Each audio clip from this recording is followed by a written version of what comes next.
Hey, Adam here with a simple and fast review of the Gen2Magic touch-up pen. This is for Tesla vehicles. I'm going to test it out on a Model Y. This particular color is black. I think it comes in 7 different colors, so we're going to open it up, show you what it looks like, test it out, and of course let you know whether or not it's worth buying. As we get the box open here, it'll show you kind of a number of things. First and foremost, your instruction manual that's going to kind of show you how to prep, how to handle all this stuff to make sure that you're not making a mess of your vehicle.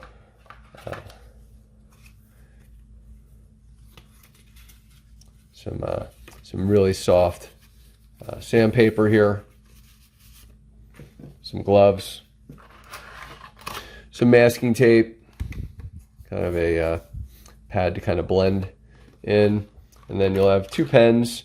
One is going to be more of a clear coat, and the other one is going to be, again, your color coat, depending on what color you look for. There's a lot of different colors. Should check the link if there's one available to see all the different varieties of colors if you want. But we'll go ahead and just show you this in process. I'm going to just kind of show you before and after, and maybe a little bit of the process. A lot of it is, all going to be laid out in the instruction manual here. And again, just follow the best you can. Make sure you keep it nice and clean, and do what you got to do to make sure the job gets done. All right, so if you aren't familiar with how these work, I do want to advise you that you're going to have to shake this for 20 seconds, and I do want to show you just kind of how big this will be when you're trying to mix things up. So if you're trying to just get a small little scratch, you have to be very, very precise with this. Let me try and zoom in a little bit more.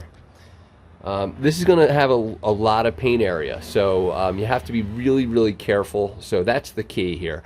The chips that I actually have are really tiny, so I want to explain this because I'm not going to capture this on film. It just takes too much precision, and I just might not even do a good job. But I wanted to understand how this all works.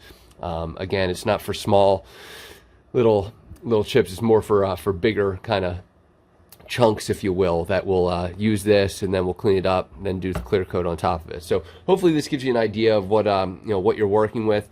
To me, this kind of thing, based on the value, is worth having, just to keep in the house, just in case. So to me, worth buying. Hopefully this review gives you some insight on what this looks like and how you would use it. So thanks for watching.